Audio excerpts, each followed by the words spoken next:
Have you ever found yourself lying awake at like 2 in the morning, just staring at the ceiling, completely consumed by how fundamentally unfair the world can be? Oh, yeah, absolutely. It's a universal feeling. Right. Like you look around and you see these terrible, awful things happening to incredibly good, kind-hearted people. People who are just trying to do the right thing. Exactly. And then, in the exact same breath, you watch individuals who lie, who cheat, who just step on everyone around them. And they seem to constantly get away with it. It's maddening. They don't just survive it, they actually thrive. Hmm. They're accumulating wealth and power and influence. Meanwhile, the people who play by the rules just get crushed. It is arguably the most frustrating paradox in the whole human experience, I think. It really is. Because when you observe that kind of, blatant injustice over a long enough timeline, it creates this profound cognitive dissonance. Yeah. If you don't have a reliable psychological framework to process that unfairness, it can really curdle into this very deep, permanent cynicism. Which is so toxic. It is. You start to believe that cruelty is actually the rule of the universe, and kindness is just, a liability. And that cynicism is exactly what today's deep dive is designed to dismantle. So welcome. We are so glad you are joining us today. You are getting a masterclass in a really fascinating lecture by Acharya Shri Udayvallabhsuri. Yes, brilliant, brilliant lecture. And what he attempts to do is answer this maddening unfairness through the lens of karma. But, and this is the important part, rather than delivering some dry, esoteric philosophical text, the Acharya maps this invisible cosmic accounting system onto the real world. Using some of the most vivid analogies you'll ever hear. Yes, very visceral analogies. And the beauty of this specific source material, what we are diving into today, is its universal application. Right, because whether you consider yourself, a deeply spiritual person, or if you operate strictly as an evidence-based rationalist, the Acharya is offering you a vital psychological toolkit here. It's completely practical. Exactly. It provides a real mechanism for dealing with unfairness, for processing deep personal betrayal, and just navigating the absolute unpredictability of human behavior. All while somehow maintaining your own internal equilibrium. Which we all desperately need. We really do. So to understand how this massive accounting system actually functions, you first have to look at how we make deposits, right? Like how do you generate the currency of karma in your day-to-day life? Right, the actual generation phase. So our source material starts by isolating a highly specific, very controversial moment on the cricket pitch. And it uses this to illustrate the exact boundary line of spherical consequence. The sporting arena is such a perfect microcosm for this, honestly. It really is. Because the stakes are highly visible, the pressure is immense, and human nature is just laid completely bare for everyone to see. So the Acharya points to a specific incident that perfectly delineates the mechanics of karma. So picture the scenario. It's a one-day international cricket match between India and Sri Lanka. Okay, high stakes. Very high stakes. And the legendary Indian batsman Virender Sehwag is at the crease. And he is sitting on exactly 99 runs. Oh, wow. For anyone unfamiliar with the rhythm of cricket, being on 99 is an incredibly heavy psychological space to be in. It's immense pressure. You are literally one single run away from a century, which is a massive personal milestone. It secures your legacy. Yes, it affects your stats forever. It is the absolute pinnacle of a batsman's day. Right. And at the exact same time this is happening, India, as a team, needs exactly one run to win the entire match. So the collective team outcome is essentially finalized at this point. Right, Sri Lanka has already lost. The tension is no longer about who wins the match. All of the atmospheric pressure has shifted entirely to this personal narrative of Sehwag securing his century. Exactly. So Sehwag's ready, and the Sri Lankan captain at the time, Kumar Sangakkara, is also playing wicketkeeper, right? So he's positioned directly behind Sehwag. Which gives him the ultimate vantage point to direct the field and his bowlers. So Sangakkara signals his bowler, a spinner named Randeep. And he doesn't ask for a strategic pitch. He explicitly instructs Randeep to bowl a massive wide ball. Just completely intentional. Completely. For those who don't know, this is a delivery thrown so far outside the acceptable physical lines of the pitch that the umpire must declare it an illegal throw. And the mechanical consequence of a wide ball in cricket is immediate. Right. It automatically grants the batting team one penalty run without the batsman ever having to even strike the ball. Right. So Randeep executes the instruction. He bowls this huge, blatant wide. The umpire signals it. India gets their one penalty run, and the match is instantly over. India wins. But because the winning run came from an illegal delivery from the bowler and not off Sehwag's bat, Sehwag is left totally stranded. Oh, man. His final score is permanently locked at 99 not out. He is completely denied the century. Just incredibly frustrating. And as the camera pans across the field in the aftermath, Sangakkara, whose team just officially lost the match, is caught on camera smiling and high-fiving his teammate Dilshan. Wow. Yeah. The public reaction was explosive. It was viewed as just a gross violation of sportsmanship. And the Acharya uses this precise moment to define the boundaries of karmic generation. Because on the surface, a skeptic might argue, well, professional sports are inherently adversarial. You are paid to prevent the opponent from achieving their goals. Exactly. But the philosophy draws a very sharp, crucial line here regarding the internal landscape of the individual. Because striving to win doesn't inherently corrupt you. Playing with fierce passion, tackling hard, trying to strike out the batter that is the agreed-upon nature of the competition. Yes, the source is very clear, that competing does not generate negative karma. The differentiator is intent. It all comes down to malice. Right. In this specific cricket scenario, the action offered absolutely zero strategic advantage to the Sri Lankan team. None at all. The wide ball literally guaranteed their loss. So the only function of that specific action was a targeted, spiteful desire to deprive another human being of an achievement. Yes. Taking active pleasure in someone else's deprivation, organizing your resources purely to inflict a personal slight, that is the exact mechanism that generates negative karma. Which in this philosophy is termed pop. Pop, exactly. Well, wait, hold on. I need to poke a hole in this logic for a second, because if you are looking at this from the outside, it feels a bit hypocritical. How so?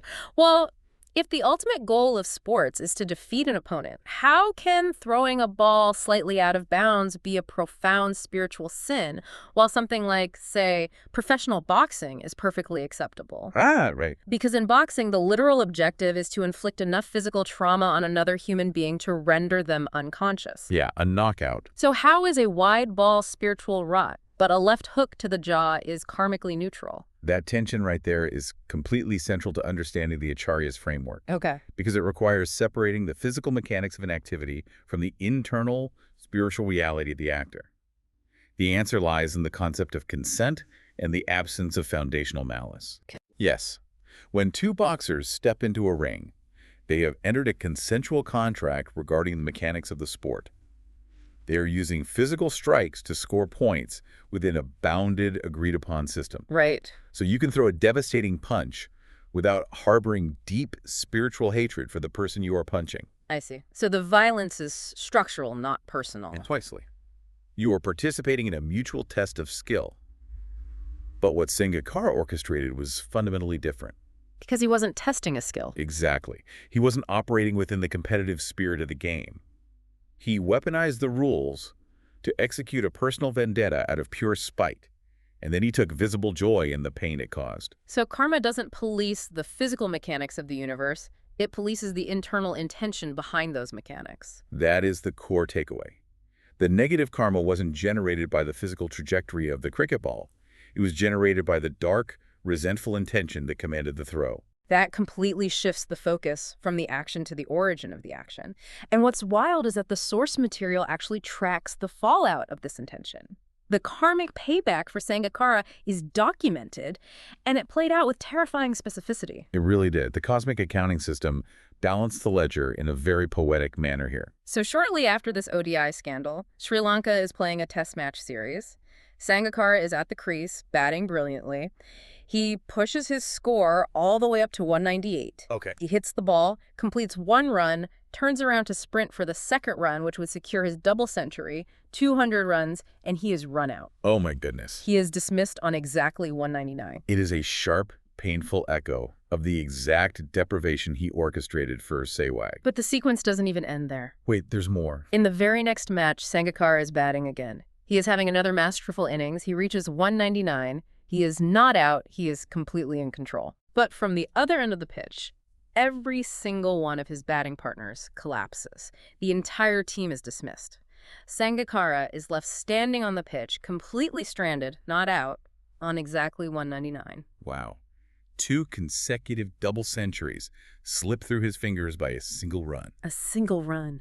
Within the philosophical framework of the source. This sequence of events is the direct mechanical realization of the negative karma he deposited into his own account. Because the specific nature of his karmic deposit dictated the exact nature of his karmic withdrawal. Exactly. He engineered a situation where someone was stranded one run short of a milestone, and the universe mirrored that exact architecture back into his reality. It is the ultimate manifestation of what goes around comes around. Yeah.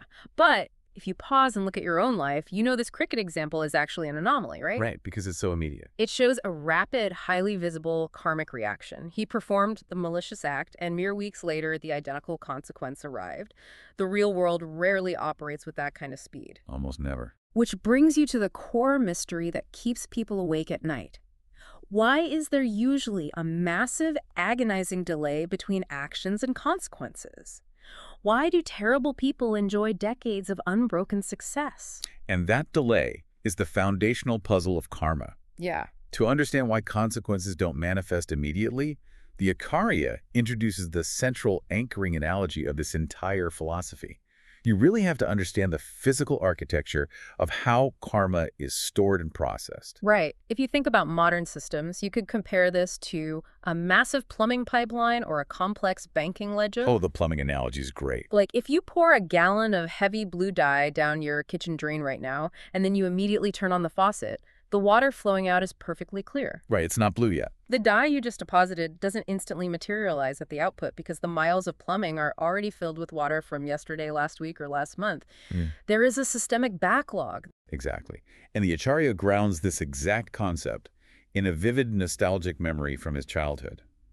He bypasses abstract theory completely and uses a highly tactile, physical object to explain this cosmic backlog. What was the object? He speaks about his childhood vacations in Pavnagar, at his grandfather's massive ancestral bungalow. Okay, picturing it. He describes playing hide-and-seek and finding the ultimate hiding spot in the kothar room, which is a traditional corner storeroom. And inside this room were these massive, imposing grain storage bins called kothis. Kothis, right. And the physical dimensions of the kothi are crucial to the metaphor here. Very crucial. Imagine this heavy cylindrical structure. It's about 4 feet tall, standing elevated on a sturdy wooden table. At the very bottom of this bin, there is a small hole sealed with a tight plug. And at the very top, there is a wide opening where you pour the fresh grain in. So it is a purely gravity-fed mechanism. The input happens at the top, and the extraction occurs strictly from the bottom. Right. And this physical reality creates a profound logical puzzle.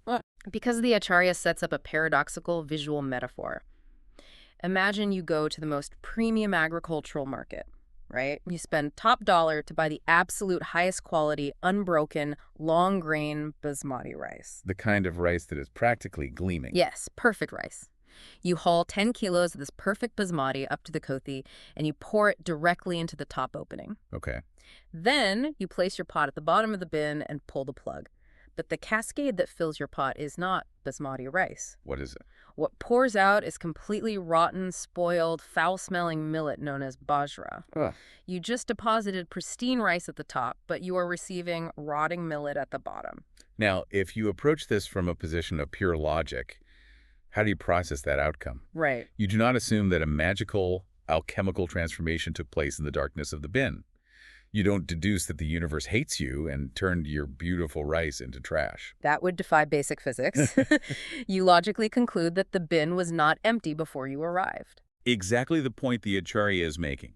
You deduce that there was already a massive, unseen backlog of old, rotting bajra sitting at the very bottom of the kothi. Because of the gravity-fed nature of the structure, it operates on a strict first-in, first-out basis. Yes.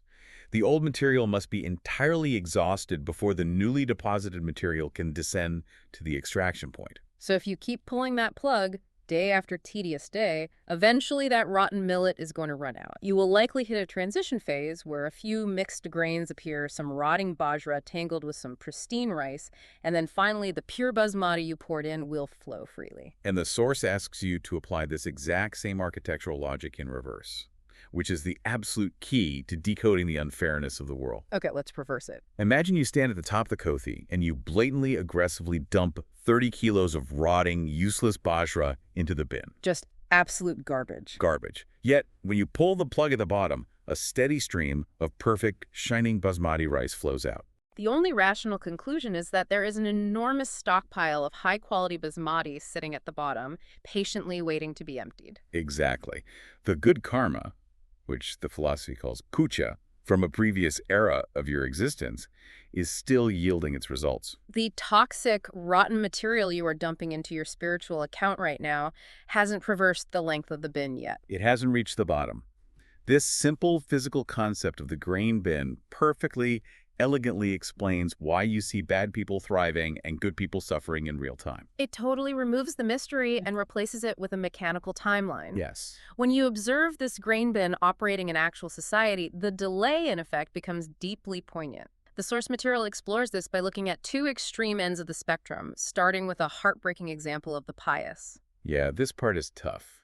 The Acharya examines the lives of deeply ascetic individuals, specifically Jain monks and nuns, to illustrate the agony of this delay. These are individuals who dedicate every waking second to living an incredibly strict, disciplined, nonviolent existence. They practice severe forms of fasting, known as the 5 upvas pachahan. They don't just avoid violence, they proactively guard against accidental harm. Like carrying soft brushes to gently sweep the ground in front of their feet before they take a single step. Exactly, just to ensure they don't crush an insect. And to understand the mechanics of why this generates immense good karma, or puja, you have to look at the psychological friction involved. Asceticism isn't just about starving or sweeping. It is the ultimate exercise in suppressing the human ego. How so? By actively denying natural biological impulses like hunger, and by prioritizing the life of a microscopic insect over their own convenience, they're aggressively dissolving their selfish desires. Wow. In the context of the analogy, they are pouring the purest, most pristine basmati rice into the top of their karmic kothi hour after hour, year after year. And yet, the speaker points out a brutal reality that shatters our expectation of cosmic justice. You might witness a 35-year-old monk who has lived this flawless, empathetic life, walking carefully down a street in Ghatkupar, a busy suburb in Mumbai. He is on his way to morning prayers. He takes a step and is instantly struck by a speeding city bus. Horrific. He suffers a massive hemorrhage and dies on the pavement. Or you see a deeply pious nun who has spent decades serving others get diagnosed with an aggressive, agonizing form of cancer. And as an observer, your brain just short circuits. You demand to know how that is fair and where the justice is in a universe that allows that. Right. The immediate emotional reaction is despair. But when filtered through the architecture of the grain bin, the tragedy retains its heartbreak while acquiring a profound logical coherence. Because in their current life, they are tirelessly pouring pure basmati. But the tragedy, the bus accident, the cellular mutation of cancer, that is the rotten bajra flowing from the bottom plug, It is the unavoidable exhaust of the backlog. the philosophy suggests that this rotten bajra was not generated yesterday. It was deposited in a past timeline, perhaps an entirely previous existence. Right. In another life, they were not monks. They might have been a hunter taking pleasure in violence, or someone who thoughtlessly tortured street animals. So the negative karma generated by those past actions settled at the bottom of their bin, waiting in the darkness for its sequential turn to exit. Exactly. So their current devotion, the sweeping, the fasting, none of that basmati is lost or invalidated. It simply hasn't reached the bottom yet. The old debt must be paid in full before the new wealth can be accessed. Now, you have to apply that exact same logic to the people who are actively pouring rotten bajra into their bins while enjoying massive success. Right. The flip side. The Acharya uses highly visible political figures to illustrate this, and I want to be very, very clear here. We are delivering this completely independent of any ideological stance. We are not taking sides left or right. Absolutely. We are strictly maintaining impartiality. We are merely conveying the original speaker's illustrative examples of delayed karma. Yes, just looking at these public figures purely as structural models for this theory because the dissonance is so clear. Okay, so who is the first structural model? The first one used in the source is Donald Trump. Setting aside any political opinions, the source notes that his public rhetoric operates as a massive influx of rotten bajra. Okay. The Acharya points to the observable inputs, the tendency to make threats, the deliberate incitement of anger, the public boasting about destroying opponents, using language aimed at intimidating or humiliating others. Right. And within this specific karmic framework, rhetoric fueled by anger, ego, And the explicit intent to harm or belittle another human being is the textbook definition of negative karma generation. It is the spoiled millet being dumped into the top of the kothi by the truckload. Exactly. Yet, despite this constant visible deposit of toxic material, what actually flows out the bottom of his kothi? Basmati. He retains immense global power, vast wealth, and undeniable success. And observers pull their hair out asking how his system continues to run and why the universe hasn't delivered an immediate consequence. And the answer lies in the unseen depths of the backlog. The Acharya's framework demands that you acknowledge a massive, pre-existing reserve of Pusha good karma sitting at the bottom of his bin.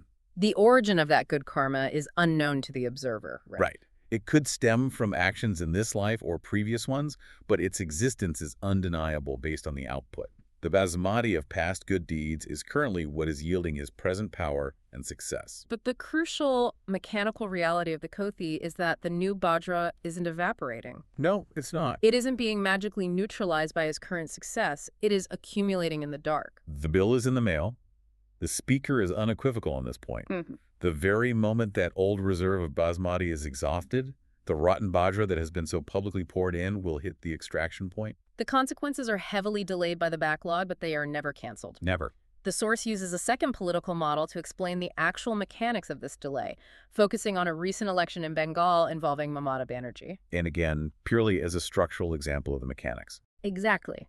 This example perfectly captures the agonizing gap between an action and its result. The speaker describes the political atmosphere leading up to the election, the polling, the public sentiment, the palpable energy on the ground. Everything indicated an overwhelming one-sided tsunami of support for the opposition party. Okay. The collective consensus was that the ruling party was going to be completely wiped out. So the collective action of the electorate had been finalized. The new karma of the voting population had been aggressively generated and locked into the system. Yes. Yet the source points out a brilliant, mundane paradox. On the actual day the voting was taking place, despite this massive tidal wave of new votes rejecting her, Mamata Banerjee was still sitting comfortably in the chief minister's chair, exercising full executive power. Right. And the source grounds the cosmic theory in a purely bureaucratic reality. Why is she still in power when the votes say otherwise? Because the votes have to be physically transported, meticulously counted, the official results must be certified, and a formal swearing-in ceremony must be orchestrated before the transfer of power occurs. It is just institutional lag. Just institutional lag. But that institutional lag is the perfect, tangible metaphor for karmic delay. The mandate from the previous election, the old karma, has not yet reached its expiration date. It remains the active governing force of reality in that specific moment. Exactly. The new karma, the new mandate has been cast. It is sealed in the ballot box, completely secure. But society is forced to live in the uncomfortable gap between the casting of the vote and the official inauguration of the new reality. That reframes the entire concept of delayed gratification. It really does. Because when you put your head down and do the right thing, when you act with intense integrity, when you sacrifice for your family, when you show kindness to someone who doesn't deserve it, but you still get hit with bad luck or poor results, you are not failing. No, you are simply living in the bureaucratic gap between the voting and swearing in.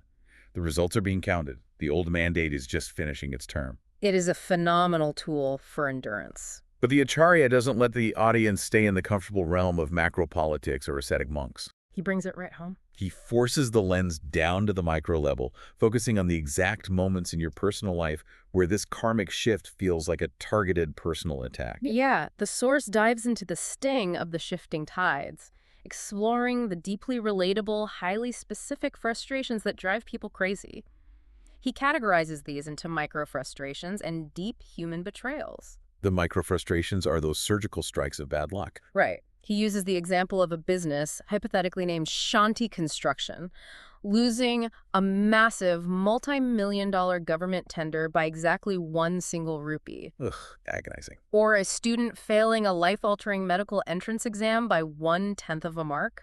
Or a sports team losing a championship because a ball landed 1 inch out of bounds. And the psychological torment of these near misses is profound. Like if you lose a contract by $1 million, you can rationalize it. You were simply outbid. Yeah. But losing by 1 rupee feels deeply personal. It feels as though the universe intervened at the last microsecond simply to taunt you. But those micro frustrations pale in comparison to the agony of human betrayal. They really do. The speaker details visceral stories of misplaced trust that strike at the very core of human insecurity. First, consider the corporate betrayal. You hire an employee who knows absolutely nothing about your industry. Okay. You spend years mentoring them, sharing your proprietary trade secrets, your client lists, your operational formulas. Then, without warning, they resign, steal your formulas, and hand them directly to your fiercest competitor. Wow. It's the weaponization of your own generosity against you. He provides another, even more infuriating example. Let's hear it. You have an acquaintance who is desperate to buy a vehicle that costs 14 lakhs, but they have no credit. Okay. Instead of forcing them to navigate a bank, you personally extend a 10 lakh loan from your own savings so they can buy it. Very generous. Months later, you are standing in the heat at a bus stop waiting for public transport. That exact same individual, driving the very car you financed, speeds past you at 120 kilometers per hour. Oh my God. They don't tap the brakes, they don't make eye contact, they certainly don't offer you a ride. The sheer audacity of the ingratitude is what creates the psychic wound there. It is the blatant performative disregard for the person who elevated them. And the stories escalate. The source details the ultimate mentor betrayal. You take in a young man from a rural village. The speaker emphasizes that you treat him like your own son. You feed him at your own dining table. You teach him the intricacies of your business. You provide the seed capital for him to stand on his own. Yeah.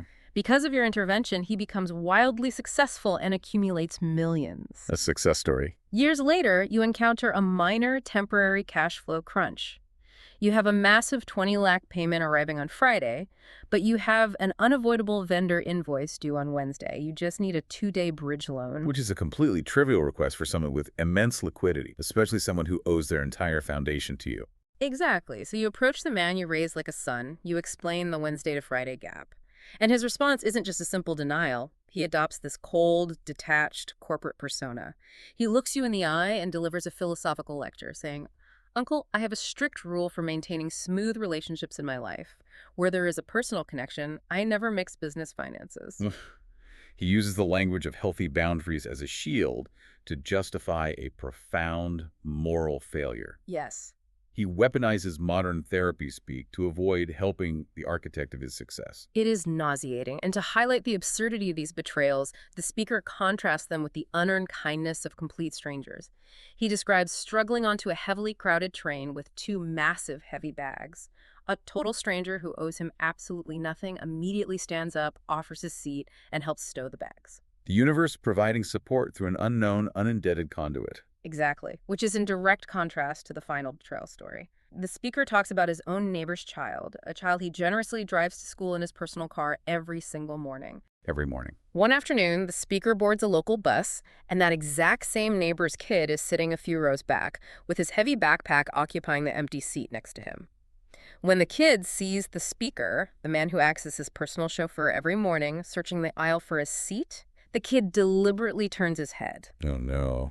He stares intensely out the bus window, pretending to be fascinated by the traffic, specifically so he doesn't have to make eye contact and move his bag. These scenarios are universally recognizable, and they trigger a very specific internal crisis. They do. When your mentee lectures you, or the neighbor's kid actively ignores you, the immediate psychological response is intense self-doubt. You question your own judgment. You ask, why am I surrounded by such terrible people? Am I fundamentally flawed in how I assess character? Did I invite this toxicity into my life? That is the natural human reaction. Yeah. You assume that because you were betrayed, your radar for human decency is broken, and you are destined to be a victim. But this is where the Acharya's framework provides a radical intervention. Because if a listener believes that a neighbor ignoring them is purely the result of an invisible karmic timer ticking down, doesn't that strip away all human agency? I see what you mean. Like, why bother trying to build deep, trusting relationships or being a good judge of character if everyone around you is just a puppet acting out the dictates of your personal karma? It feels terrifyingly isolating. And it is crucial to untangle that feeling of helplessness, because the philosophy is actually offering the exact opposite. How? The Acharya addresses this by differentiating between the path, the Ra, and the travelers on the path, the Rahi. Okay, the Ra and the Rahi. The people betraying you possess their own free will. Their actions are generating their own future karma. However, your experience of their betrayal is dictated by your karmic timeline. When the reserve of good karma depletes, the environment around you shifts. So their cruelty is their own spiritual problem, but your subjection to their cruelty is the exhaust of your old bajra. Precisely. And this is why it is profoundly liberating rather than terrifying. It completely removes the burden of internalizing their betrayal as a failure of your own worth. Wow. When the mentee coldly lectures you about business boundaries, it is not a referendum on your value as a mentor.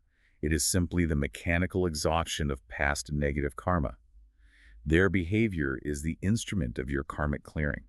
So you don't have to carry the heavy baggage of feeling foolish or victimized. Right. You can observe their betrayal, recognize it as rotten bajra falling into the pot, throw it in the trash, and know that the system is successfully clearing space for the basmati you are currently pouring in. That is a massive paradigm shift. It neutralizes the psychic damage of betrayal. But intellectually understanding this logic is very different from emotionally surviving the moment the betrayal actually hits you. Yeah, in the moment it just hurts. To capture exactly how disorienting and painful that transition feels, the speaker uses an incredibly creative thought experiment.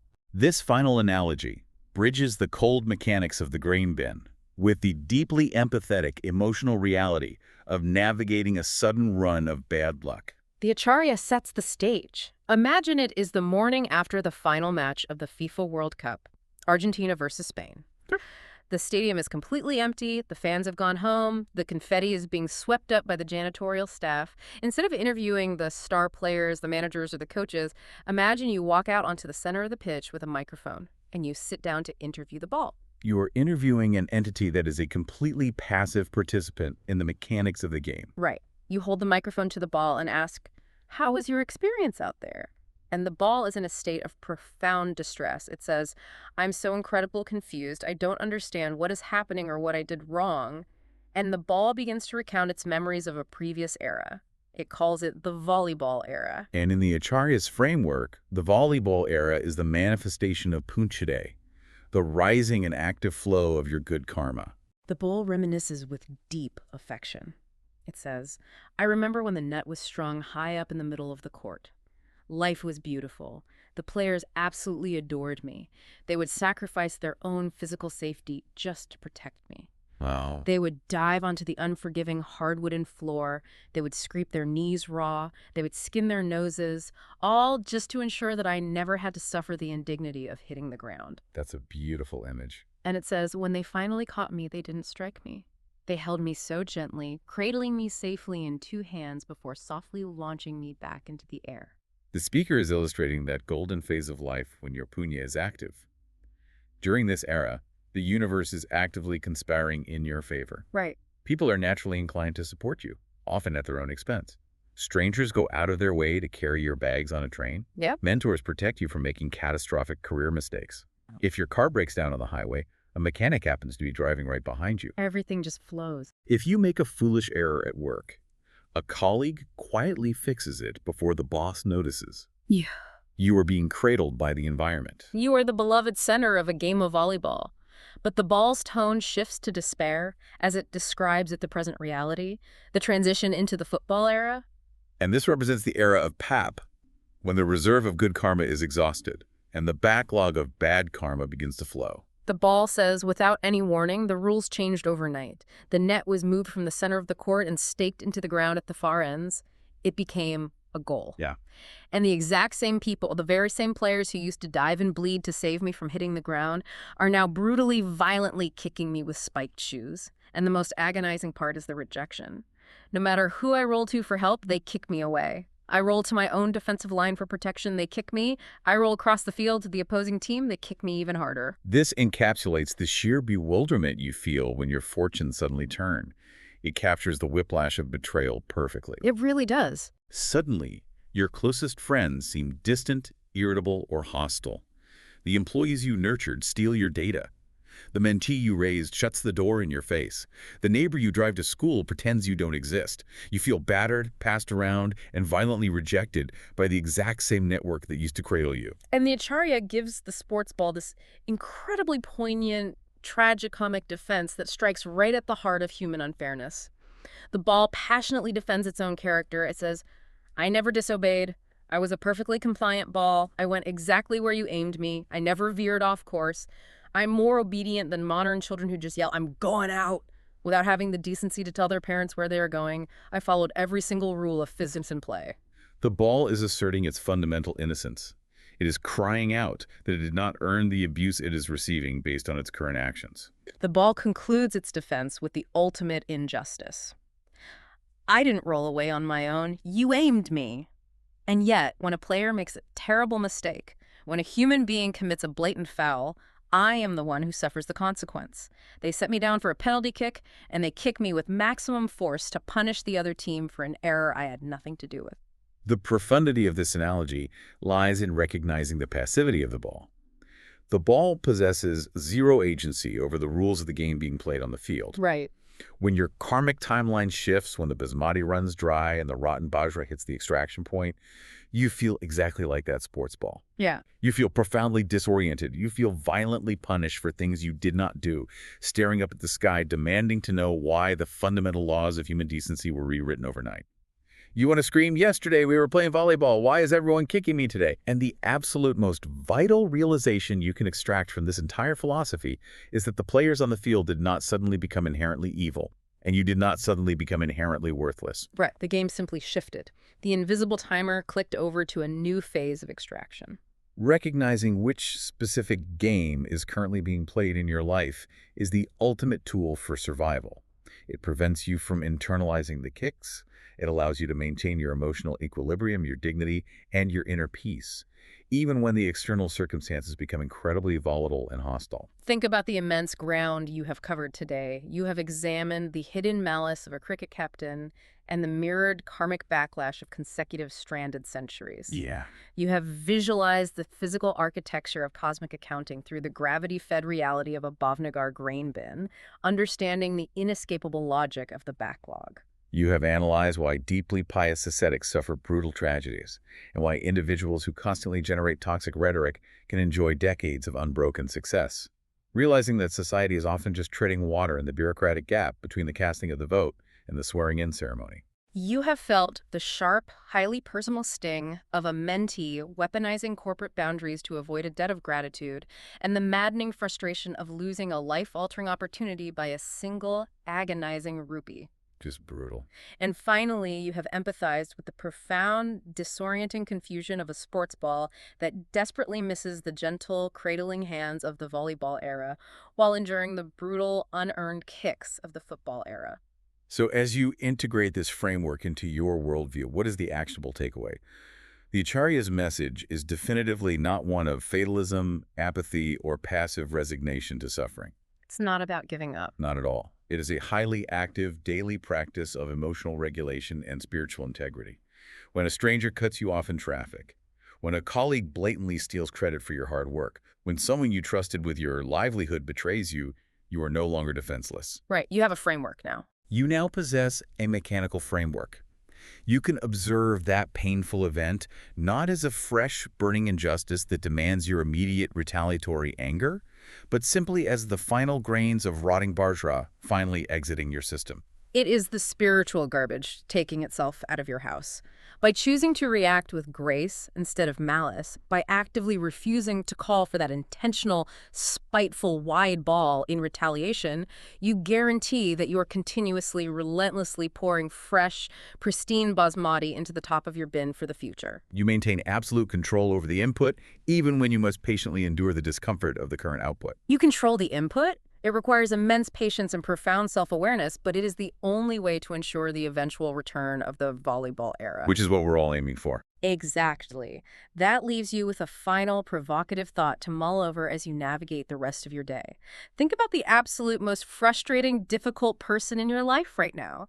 The person who is currently acting like they are playing an aggressive game of football with your emotions. Are you allowing their current behavior to trick you into pouring rotten bajra into your own grain bin out of a desire for spite or retaliation? That's the real test. If the game changed on you this very afternoon and your current actions were deposited at the very top of that massive dark kothi, how long would it take for your current good actions to finally reach the bottom of the bin? Keep pouring the good basmati. Thank you so much for joining us on this deep dive.